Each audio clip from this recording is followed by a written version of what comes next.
All right. I don't know if it's live yet. What the heck? So my ring light broke. So now I have to kind of be whatever about lighting. Anyways, hello.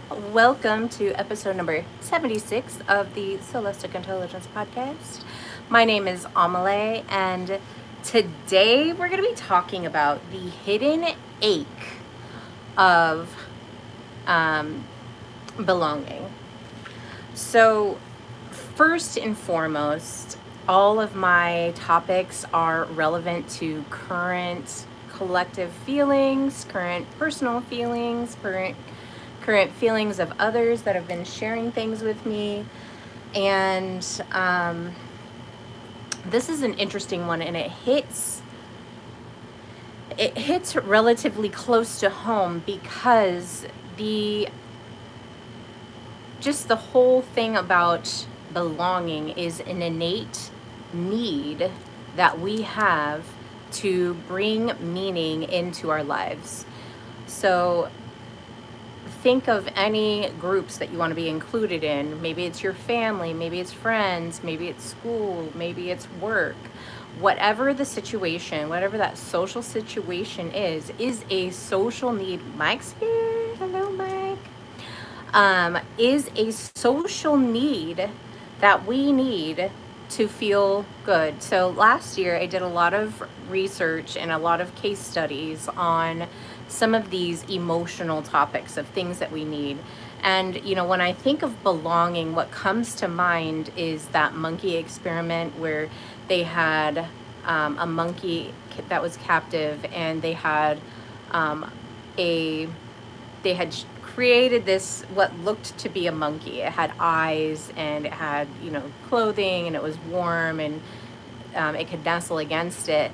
And then they had ones that were just it would just feed the little monkey, but it wouldn't appear to look like a monkey or look like anything close to a monkey. No eyes or anything like that. And what they found is that the the monkey that had the, you know, they couldn't relate to it, it did poorly in its growth because it did not have that warmth and closeness versus the other monkey who it still was, a robot that was feeding it. Hello, will you buy me Robux?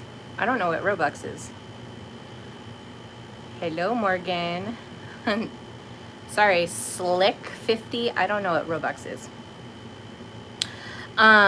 So anyways, the monkey that had the what looked to be a mother um, did a lot better in that experiment. Oh, thanks, Salmon. It had a lot better mood. It was a lot more healthy, and so those that experiment just showcases how important not just like nurturing mother's nurturing and warmth is, but how feeling like you belong in a group to something is, and how important it is. Okay, so in this season, and I know it's going to sound really strange, but in this season that I'm in right now, and many people are in, I totally feel the need for belonging and that need to feel included. And that's why we're seeing campaigns like the DEI campaign, diversity, equity, and inclusion, why it was such a huge campaign and why people were so concerned with it. I think that these social justice campaigns that go out into the ether are there because there really is a strong desire for that to be met, that need to be met. Just the way that we go about it may not be the best solution to it. It's kind of like a reactive solution of, oh, we just all need to be diverse, we all need to be equitable, we all need to be inclusive. And when you look at it from that campaign slogan, or just that campaign march, you lose a lot of the essence of what it really means and why it's really important to have those things in your life, okay? So I've been feeling the exclusion even more deeply as this season is, I'm going through this season, and a lot of the topics that I have been talking about are threshold, liminal spaces, and that also means that belonging is a part of that. So when you're shifting identities and you're going from one identity and into another, or building and incorporating a new one, the idea of exclusion can really hit home rather deeply. So there have been a few moments in the past, I would say, month, that really just kind of dug that up and made it feel even more potent. And I'm just going to say this, it's not the exclusion that makes me feel deeply, okay? It's not the exclusion. It's, we'll get to that. So there was a trip that we were planning, me and a couple girlfriends were planning, and we had met up over like 5 weeks ago. How old are you and how much do you weigh? None of your beeswax? So I had a beach trip that me and a couple girlfriends were going to plan, and the plan was we were going to go in a couple weeks. So, you know, as time goes by, I'm like, are there any plans? Like, because I'm a planner, I like to plan in advance and just prepare myself, prepare myself physically, emotionally, you know, mentally, of, okay, I'm going to go into this new environment and it's going to, you know, kind of play out this certain way. And so, and I'm not criticizing anybody about, you know, how it landed, but the day came and went and nobody had like made any plans with me. And so I was just like, oh, okay, well, they're obviously, I'm not going on. I've made other plans because I'm a planner slightly. And so I felt in that moment just this feeling of exclusion. Like I know that they went on the trip. But nobody even bothered to like invite me. Nobody bothered to get my consent on whether yes or no I wanted to go. It was all decided for me. I had no say in it.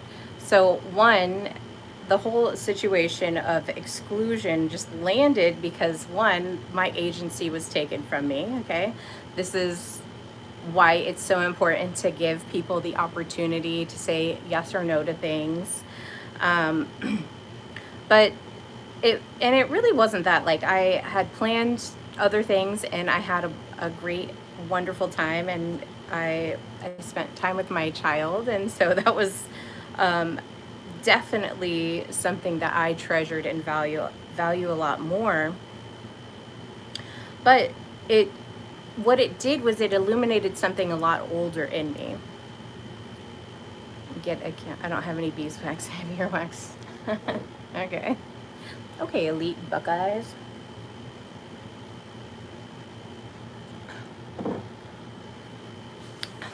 People are so funny.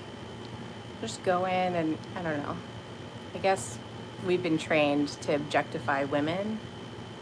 So I guess that's a thing. All right. You're forgiven, elite Buckeye. Okay? So this moment illuminated something much older in my lifetime, and I realized it wasn't about this invitation. Okay? This was touching on a thread that has followed me for much of my life. All right? So when I was younger, because this is what I do. I analyze and I figure out, okay, where did this stem from and how do I address it so that I can grow and blossom in this moment. And what I found was it came from a time in my life where I was a very socially awkward young child. Um, Mentally, emotionally, socially, it was very difficult for me to integrate with in grade school and even in middle school. Like that whole time frame, it was very, very difficult for me to socially incorporate. I was a little bit awkward. I was very much a bookworm. I knew a lot of information. I loved gathering information. I read everything that I possibly could. And so I was a very well read. And because of that, it makes it really difficult to engage socially with others because and I'm not saying this to be demeaning or anything like that, but for people that have higher IQs, they it's like the higher the IQ, the more socially awkward a person becomes. There, I said it. And I don't have like a super high, I'm not like, 150s, but I'm in the 130s. And I think that because of that, my pattern recognition is so high. And so instead of just engaging socially with others, I'm looking at all kinds of patterns of like, okay, what does this person like? What do they do? How do I fit in with that? And it was always very difficult for me. And so that being socially awkward, and because of that pattern recognition part of me that just naturally occurs, I would observe others over talking to them. And maybe it's because I'm a Scorpio, and maybe it's because of some other like planetary astrological placements that make me that way. But I was watching others who seemed to have this natural connection with each other, and I didn't. So I felt very different from the group that I was in. So talk about having a hard time belonging, because belonging is having that group connection, okay? And so when you're socially awkward and you're observant and a little introverted, and you feel different, when you're like that, you start to wonder if there's something wrong with you, all right? And you might be hearing this and you're like, yeah, I can definitely relate to that. So the idea of exclusion versus not belonging there is a very clear distinction between the two of these. So sometimes we're just not invited, and that's fine. And we can kind of come to terms with, I was not invited. In the end, I don't really care. Do I really want to engage in that energy? Maybe or maybe not. I don't know. Maybe I still need to have some alone time. And that's kind of the message that I'm getting, is there's still some things that you're working through.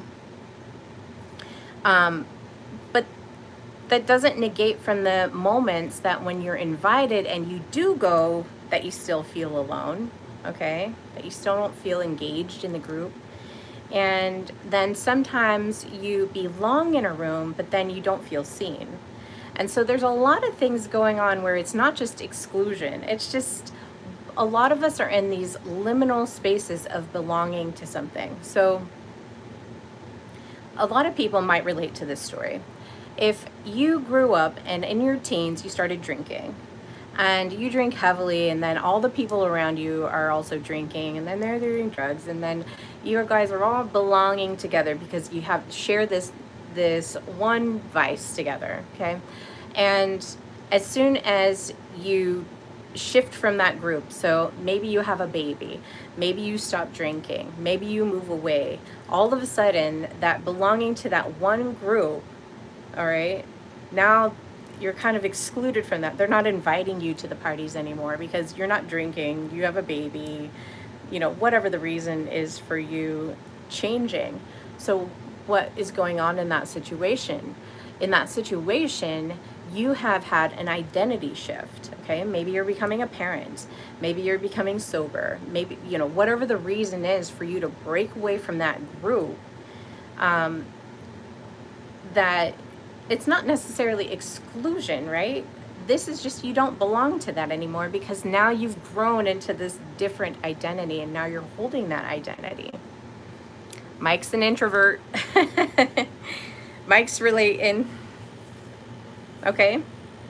So that's why you may not be invited, is because there's real reasons that you just don't belong, and maybe you don't even want to go. So not even being invited is, you're welcome in it and accepting that. All right. So there's two different experiences.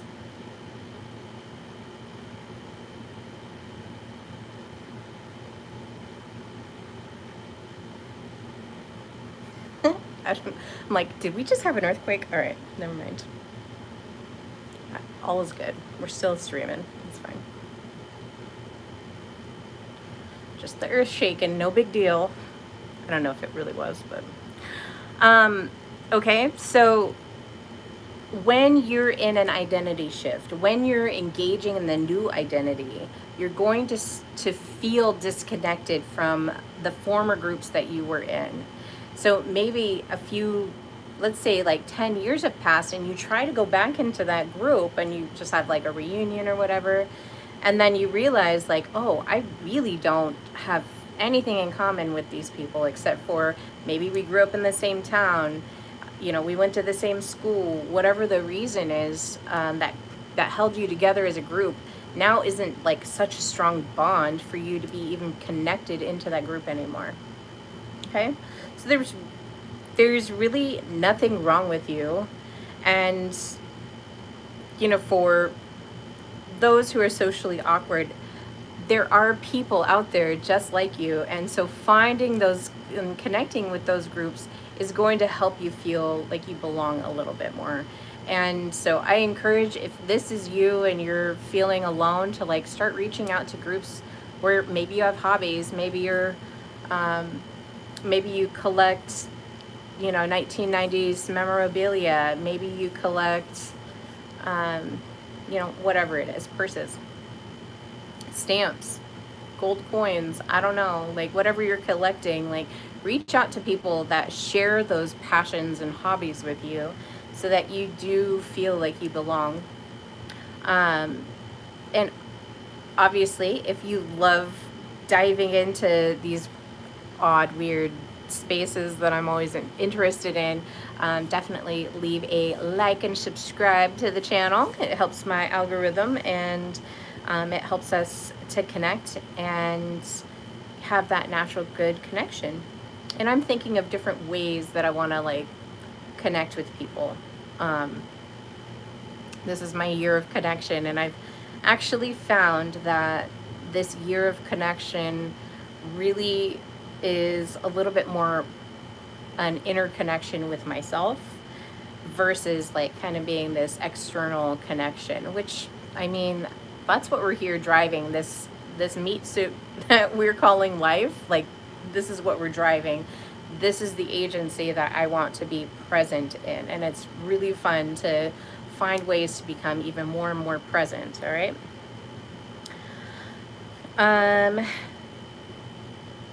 So let's talk about how the nervous system fits in, because we always talk about the nervous system and how we're connecting these webs together and connecting them so that we know a lot more about ourselves. We're really going to, like, nervous system governance, just knowing where you stand, whether, you know, you're stressed out, whether you're in survival mode, whether you're just adapted to the certain circumstances and maybe you want to change it, or to where you can navigate and just be well rested and well and present in your higher mind so that you can have higher ideas and connections with yourself and others. So once exclusion becomes familiar, the nervous system begins to anticipate that, okay? So once you start to not belong to things, sometimes that can trigger some of that. And naturally, you're going to be excluded from certain things, and that's completely fine. Just like having judgment is fine. Like it's it's important actually to have some judgment over, the things that you like and the things you don't like. I think that, oh, I'm not judgmental is, I don't know. I think it just doesn't land. I think that we're all judgmental, and if we're not, we need to be a little bit more judgmental of like what we're going to invite into our energy, what we're inviting into our lives. Because really, you're the captain of your own meat suit ship. You're a captain of your own vessel. So, get to it. Start flying that Betty. Okay, so it's not because it's not because it's inevitable, but because it's trying to protect us. So our nervous system is constantly scanning and looking and trying to figure out, do I need to protect or not? Okay, and so if you have a lot of things coming at you that are threats, your guard is going to be naturally up. You're going to have really strong walls. You're not going to want to let people in, and you kind of learn to navigate and adapt to that. And if your nervous system is protecting you, you can start to explore questions like, do I expect rejection before it even happens? Do I expect that? It was really interesting. I had an interaction with somebody, and I was talking, and this third party was like going to join and come and hang out, and then said they were sick, and then had another excuse, and then eventually like kind of faded into the sunset. But in the beginning, I was just like, oh, is that person, like, are they just flaky? Are they not going to follow through with what they say? Because that's my natural protection coming up and saying, oh, if this person is flaky, then I'm just going to, notate that this person's flaky. I can't count on them to do what they say they're going to do. And then I'm not going to count on being included in whatever ventures they try to, because some people like to paint really big pictures of things that they want to do and then not follow through with it.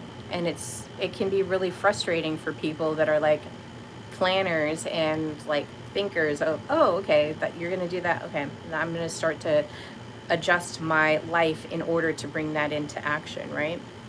So do I expect rejection before it happens? And then do I withdraw before someone else can? And that is your nervous system protecting you. And it's fine for it to do that, but be conscious of when that happens and really say, am I doing this because I've adapted to the survival mechanisms of not being rejected, or withdrawing, or assuming, because that is what I grew up learning to do. So the other question you might ask is, do I assume what others are thinking before even asking, right? So that happened with me where nobody even asked me, yes or no, do you want to go? Can you make it happen? Didn't even give me the agency to make that decision for myself. And then came back at the end and was like, oh, well, I assumed that you wouldn't go because blah, blah, blah, blah, blah, blah, blah. And I was like, you didn't even give me a chance to say yes or no, which is, as in my body, that's my agency to give an answer and figure out yes or no, am I going to go? Okay. Now with the nervous system, if you're in this questioning state and you're answering yes, I'm always exploring those questions. Don't blame yourself. Okay, first and foremost, don't blame yourself. It's very understandable to have these protective patterns for ourselves, In fact, it's a blessing because it's protecting you, maybe even unconsciously, because you're constantly asking, okay, is this person going to reject me? Or am I going to be rejected before something even really truly happens? Do I even say yes? Because if I say yes and that other person says no, and then I'm like kind of left with saying yes, and I could have had the chance to withdraw, I kind of lost that, whatever the competition might be in your head. Um, so don't blame yourself. These are protective patterns. Many of us have these. And really, the aim is to become conscious of when these questions start coming up. Then you can ask, why do I expect rejection from this? Okay? Because remember, we have authority over our own selves. We have authority over what happens in our lives. And authority, the first word is author. So you're authoring your life. You might be just bringing in rejection and withdrawal and assumptions, because that is where your thought mechanisms are. Okay? So understand and be conscious of these protective patterns and really thank them for being there and protecting you for who knows how long they've been there, but really thank them that they are there protecting you. All right, I have probably about 30 minutes and then I gotta go. I know I came on early and then I'm gonna ditch early. And well, I still have a couple points to get through here. Okay. So let's talk about the digital age, the information age, and how that is affecting. So obviously the nervous system is going to be a key point here, but then we have the digital age.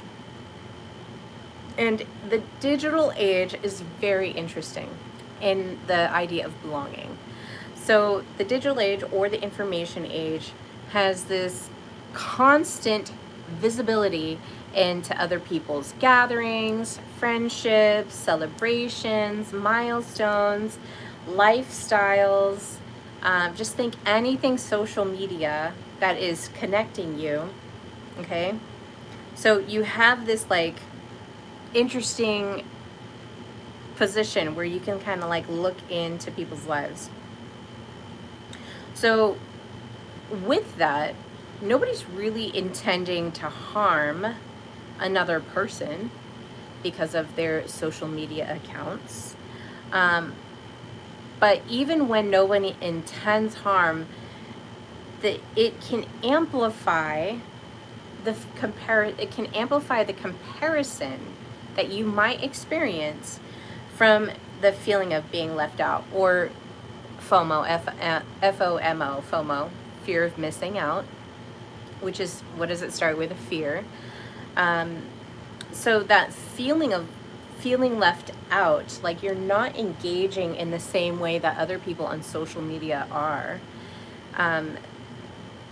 is very interesting, especially since we can basically get a hold of anybody, anywhere across the world,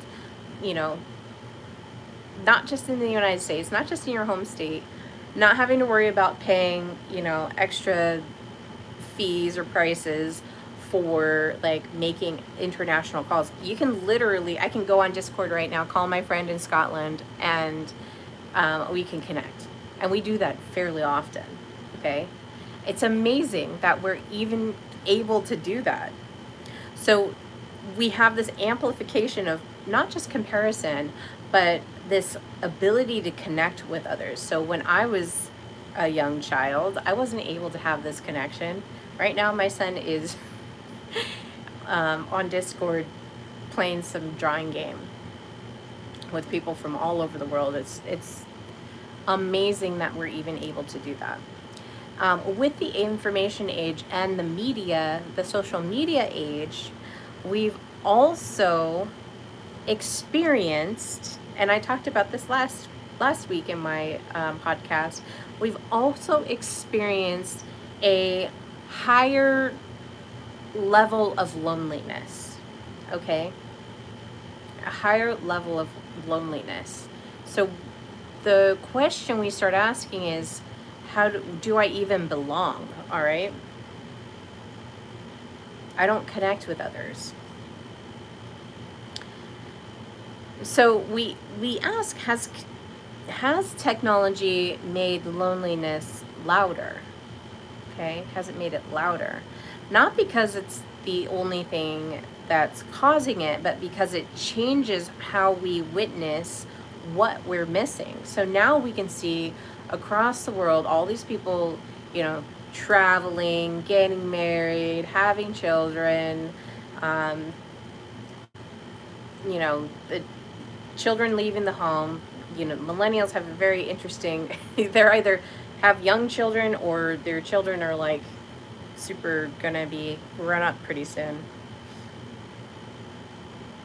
So we witness all of these different things that are happening in life, and it's not just happening in our small family circle where for generations and millennia really you're able to kind of follow along with just the people in your township or the people in your family, or however your family lineage came to be. Aw, thank you, KDLPQAA. I don't know how to say that. All right, so this is where my insight of belonging comes from. So I thought,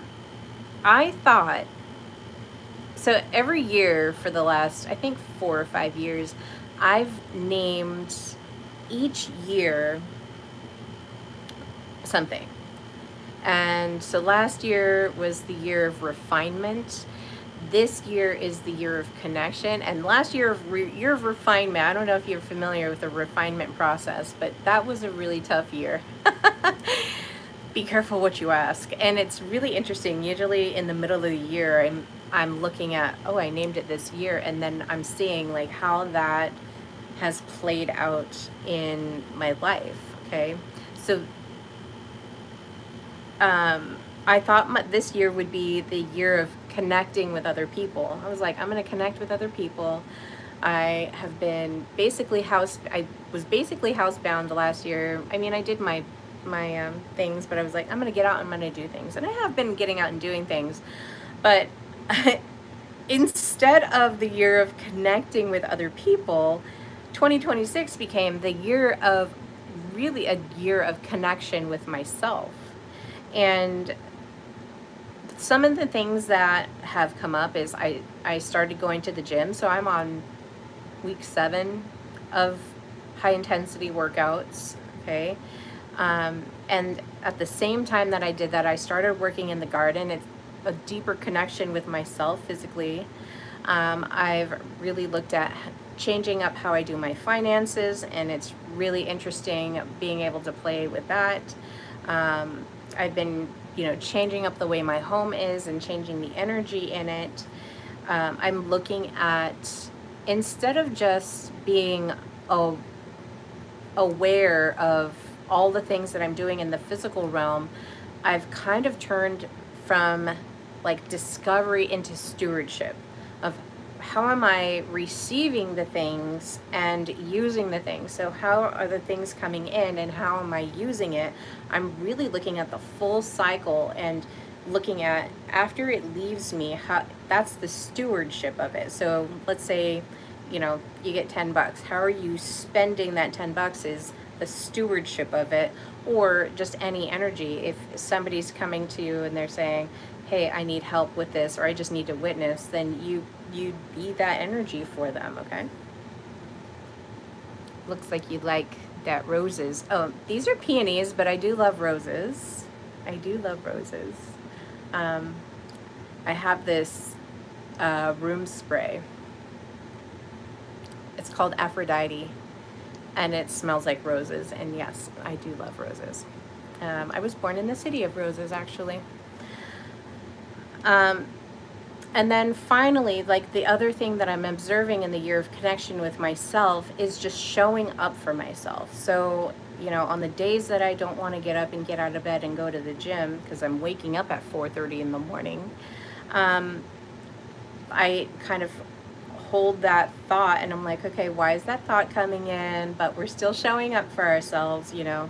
And it's really great because I have an accountability partner that's also showing up and, you know, performing some of this energy. We're just kind of like bantering it back and forth. So it's really great.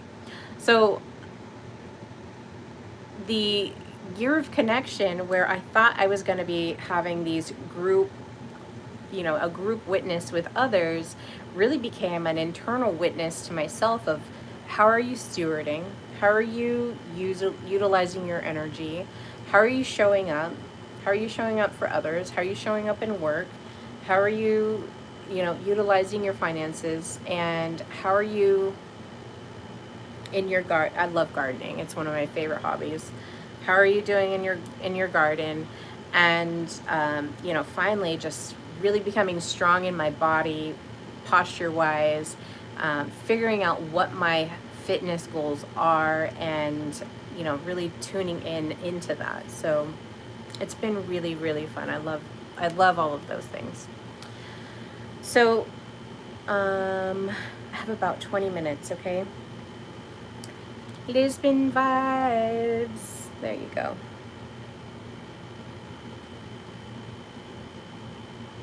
So the question beneath exclusion, if you're feeling exclusion, the question beneath exclusion is, what does being chosen mean to me? And I had to ask myself this question.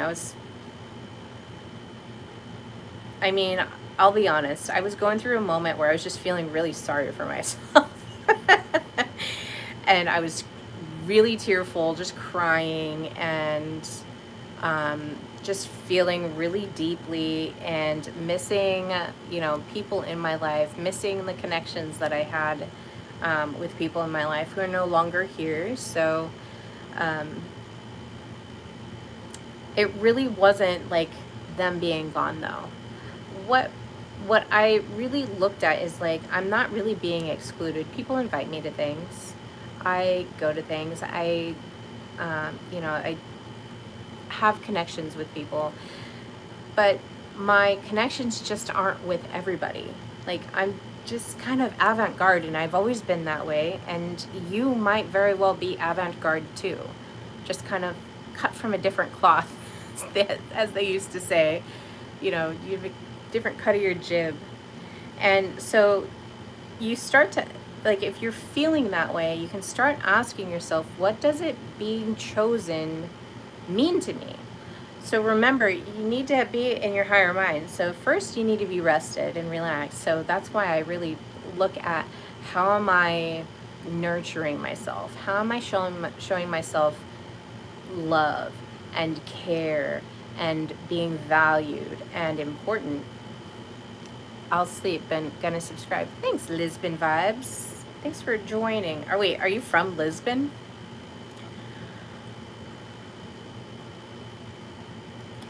Okay, so we start to ask, you know, what does it mean to be, what does being chosen mean to me? And this is where, like, being in that higher mind, so having that rest and digest, relax, rest, digest, regenerate, repair, part of your nervous system activated, means that you can start mapping out what is making meaning in your life, okay? Because meaning making is so important to us, and we don't realize how important it is to us. You're from Brazil? Brazil. Excellent. But I'm living in Lisbon. Oh, very cool. Very interesting. Well, thank you for joining. Thank you for subscribing. I appreciate it. And have a good sleep. Okay, so when we start asking, what does being chosen mean to me or you or whomever,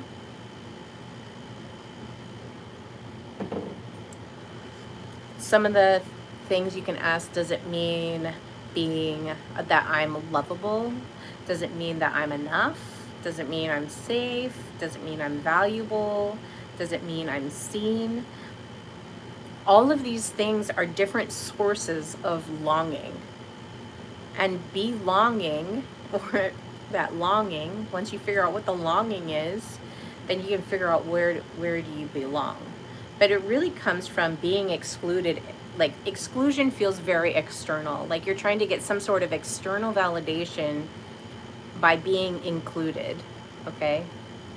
And so that's why I kind of was sitting in that feeling excluded part of me, and having to really readdress the how not being excluded, but how do I want to show up to belong? Okay, so you can see that we have these different kinds of longing that we might need, and you're not going to be able to answer that question without some real internal, like, digging of what do any of these things mean to me? What does being chosen mean to me? If we can answer that, then we can really start to kind of turn the I'm being excluded into now I can belong into certain groups, okay? So with belonging, another part of, sorry, I was gardening earlier. Another part of belonging is an area of not just being included, okay, but we have this other side of being deeply known, really being seen, all right? And these things can overlap, okay? They're not the same, but they can overlap, that being included and being deeply known, all right?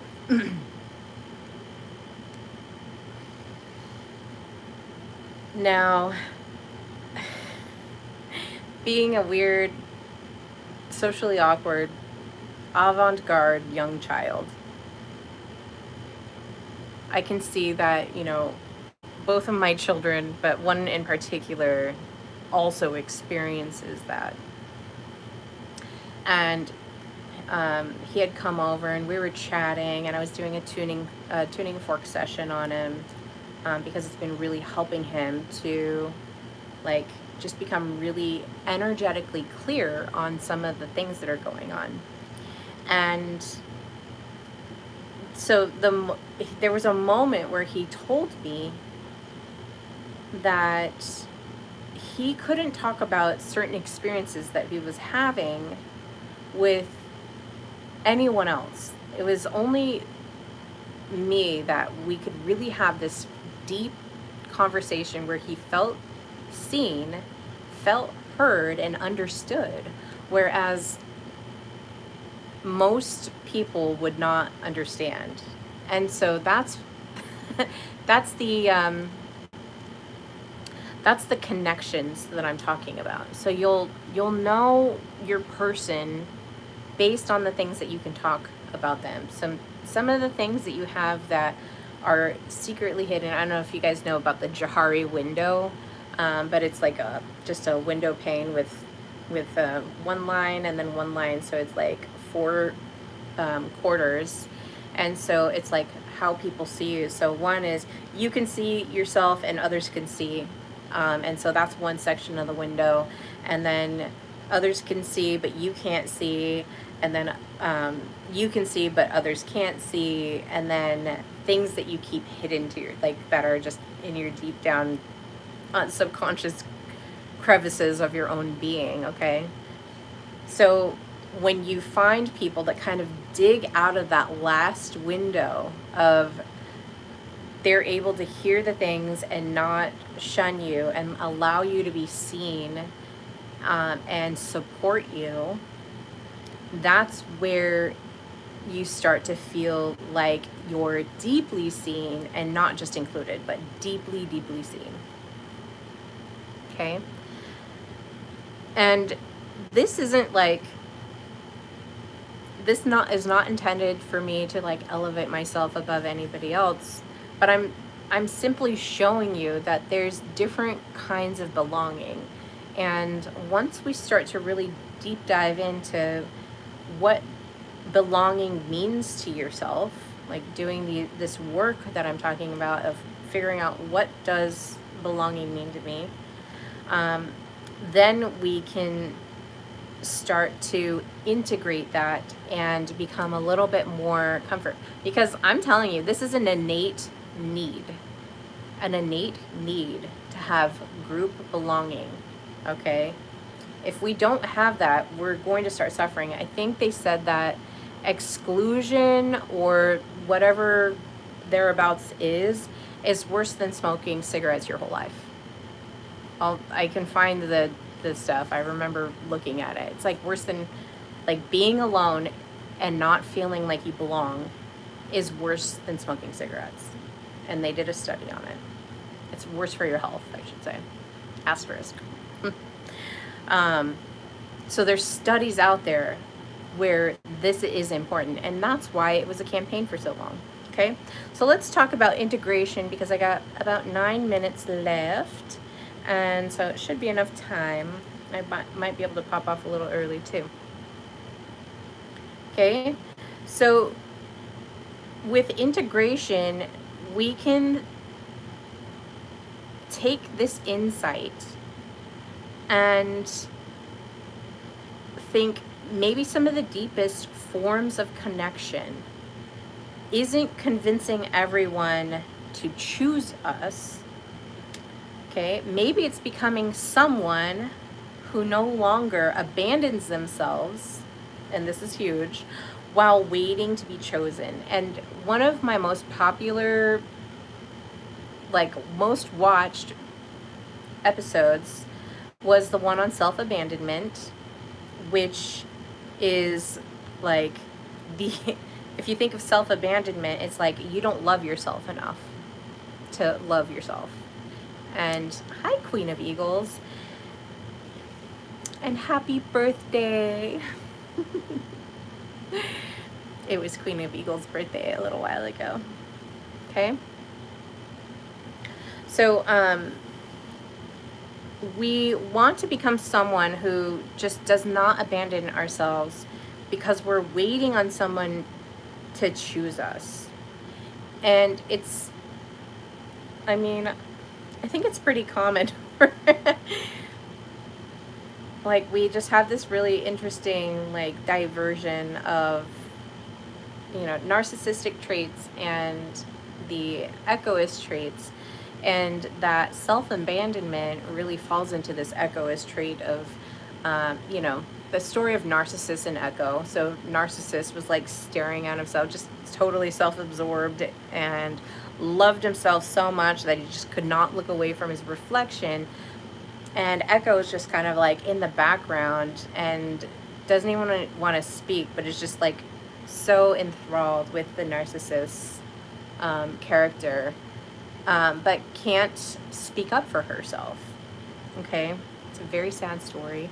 But that echoist is abandoning herself because and giving all of that energy towards somebody else instead of just dealing with that internally. So we have this interesting bridge between loneliness and stewardship. So, you know, you're generating energy, and are you putting that back into yourself? Are you just throwing it into somebody else? And that's really the, you know, I'm not going to say the, but a good moral of that story is to not just be, you know, just be absorbed with, you know, somebody else, but really just looking at, am I truly lonely, or am I just improperly stewarding my own energy? Okay, so right now I'm in a huge season of stewardship, and that, you know, coincides with this year of connection that I've named 2026 just for myself. So that's the energy that I'm bringing, is the year of connection, which, while I thought it was going to be about other people, it just happens to be about me. And so I hope that for yourself too. Okay.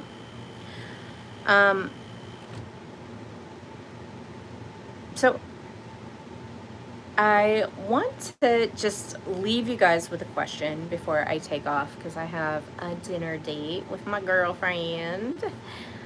We're going to Korean barbecue if you guys are interested in knowing what I'm going to do. But I want to leave you with a question as far as integrating this, okay? Because integrating the energy is very important after, receiving all of this information. How are you incorporating it in? But I would ask, where in your life are you waiting for someone else to choose you, when perhaps the next step is choosing for you to be fully present with yourself? Okay? That's the question I would just ask.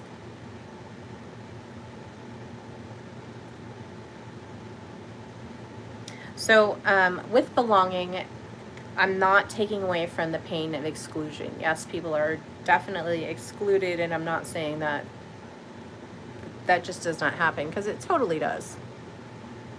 Okay? But I'm going to invite you to really look at your life and figure out, one, what does it mean for you to belong? And two, looking at areas in your life where you're waiting for someone else to choose you. Maybe it's, a romantic relationship where, at the end you get married, and are they really choosing you? Or are you doing that because you think it's just a direction that you need to take in your life? Okay. So I invite you to explore the next step, which is choosing to be fully present with yourself. Now, if you're just joining, I'm really sorry. I came on early because I have a dinner date tonight. So I'm going to upload this. And I also have a garden update if you're interested. So you can kind of see. It's probably a little bit more cool when the garden is like fully like, come on board. But yeah, a lot of this information has been just curated from things that I'm dealing with in everyday life. I hope that you guys are enjoying the content. Please make sure to like and subscribe, and leave a comment if there's... Hello, Judith. Welcome to Celestic Intelligence. And that you join me every week when I come on and do a podcast transmission. And so we're going to just kind of be continuing with some of this information, and hopefully getting to a really strong end of the year. I invite you guys to, scroll back if you can and have time to go through the coherence arc that I worked on, where we started with a foundation and ended with coherence. And yes, Korean barbecue sounds really good. I'm really excited. I haven't seen my friend in a long time, so I'm also excited about that. But I love you guys. Thank you guys so much for joining me. Like I said, please subscribe, like, comment, and I will see you guys next time. Episode 77. Oh my gosh, that's so cool. And yeah, I'm curious to hear what you guys come up with your belonging, and I'm hoping that stewardship is landing in your life too. It's really, really fun. So